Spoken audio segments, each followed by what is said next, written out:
ka na! Paano nga to?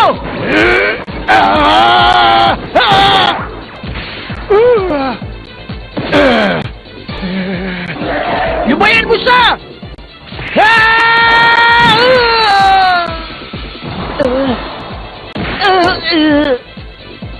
Ang lakas. Paano kung siya matatalo? Baki! Tulungan mo ako!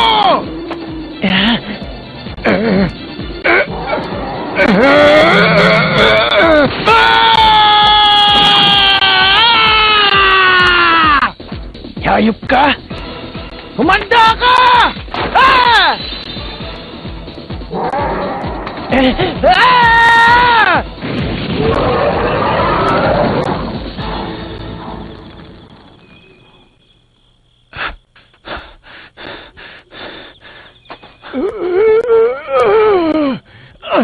Manong Anto! Manong Anto!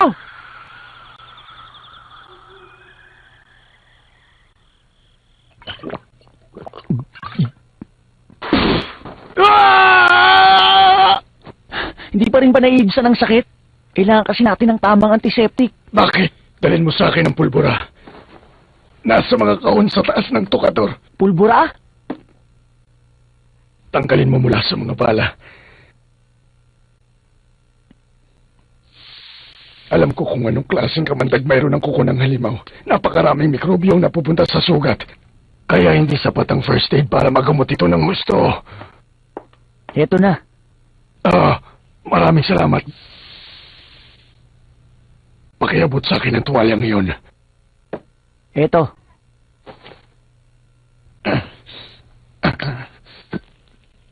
Anong gagawin mo?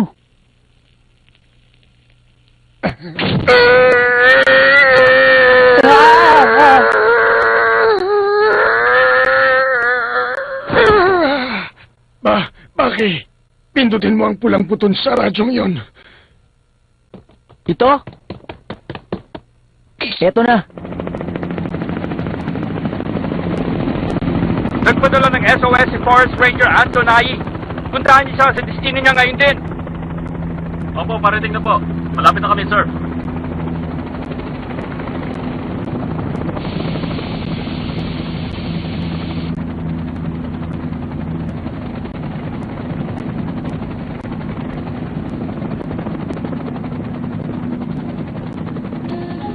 Mula pagkabata, bahagi na ng buhay ko ang pakikipaglaban. Kahit ang mga magagaling natatakot sa akin, ito maipagmamalaki ko sa sarili ko. Kahit na natalo ako ng iba dati, naniniwala akong kaya ko pa rin silang talunin. Kailangan ko lang maging sayo pa. Hindi ako nakakakilala ng takot. Pero ngayon, sobrang nararamdaman kong takot sa halimaw na yun.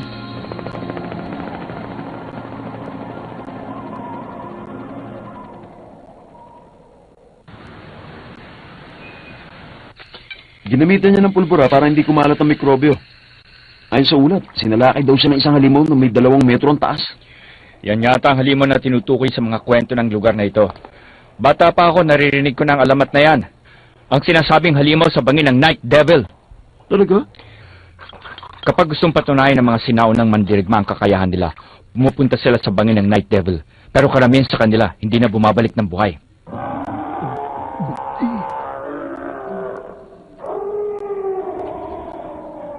Dalawa lang, sina Miyamoto Mosa at Chihari Bosa ang nakabalik para ilahad ang kanilang kwento. Wala na nakakita sa katawan ng mga hindi na nakabalik. Ang sabi nila, kinain daw ito ng halimaw sa bangin ng Night Devil. Pero ngayon, wala na sigurong ganong katapang para subukan ng kanyang sarili. Aba, hindi nyo naman sinabing higante pala ang pasyente.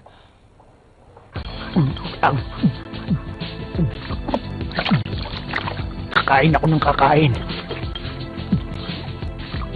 Kakain ako ng marami para lumaki ng lumaki ako at maging mas malakas.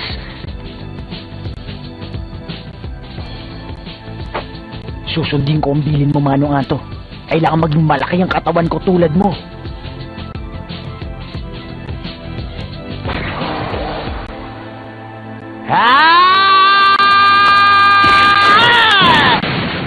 Gaganti kita sa halimaw na yon. natatanghaling kampiyon ng pagtutuos na ito? Si Yuri Tchaikovsky o si Charles Bass? Sigurado ka para panamig ang turnayong ito. Simulan na ang laban! Mr. Hanayama, simula na po ang laban. Mr. Hanayama?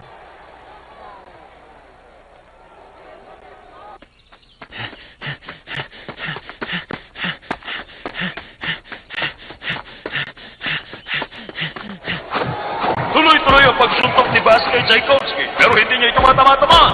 Mukhang masyadong mabilis si Tchaikovsky para sa kanya. Isa kang hangal, Bass. Sa simula pa lang ng laban, halatang talo ka na. Bakit? Pasensya na po, ma'am. Pero wala na po akong makuha ang balita tungkol kay Master Baki. Huwag mo na isipin yun, Ikukawa. May ideya naman ako kung saan nagpunta ang batang yan. Huh? Si Baki. Malapit din ang malampasan ng pagsubok. Anong pagsubok?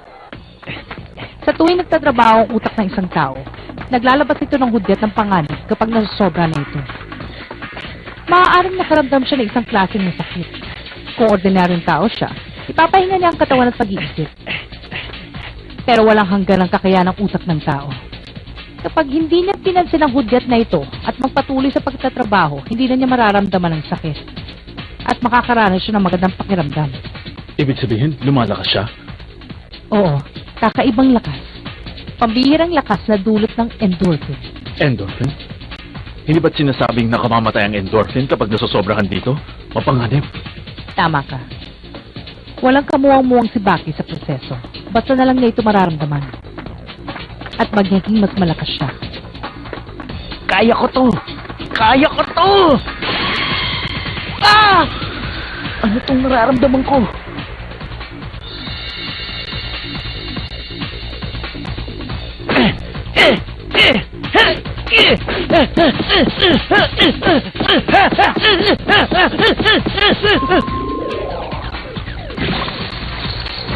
Ano to?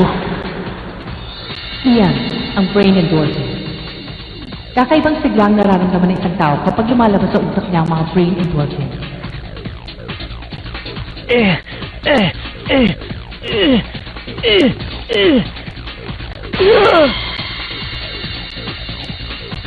Ang sarap! Ang sarap! Parang ayaw kong tumigil! Parang sinasaniban ako ng kakaibang puwersa. Puwersang hindi mapapantayan. Pero Baki, simula pa lang yan ang pagsubok mo.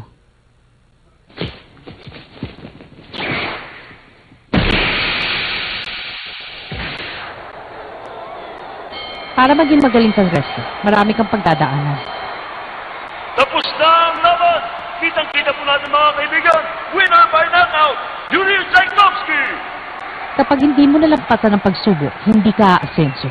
Gawin mo ang lahat para maging isa kang tunay na wrestler. Kung kinakailangan magbuhos ka ng buhay, gawin mo. Hoy! Lumabas ka dyan! Alam ko na dyan ka! Labas! Labas! Wala siya rito. Pero may nakita akong sulat.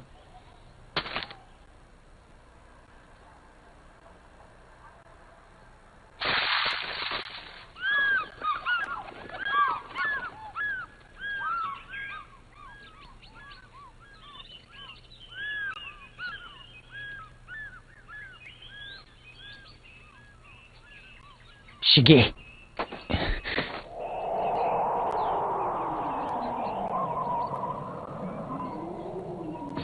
Kailangang malampasan ko ang pagsubok na ito.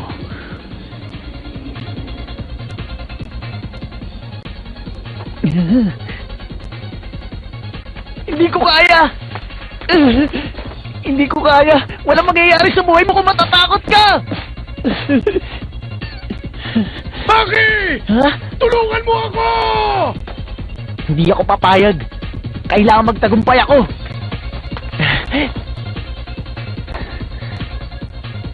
Kahit mamatay ako, gagawin ko to.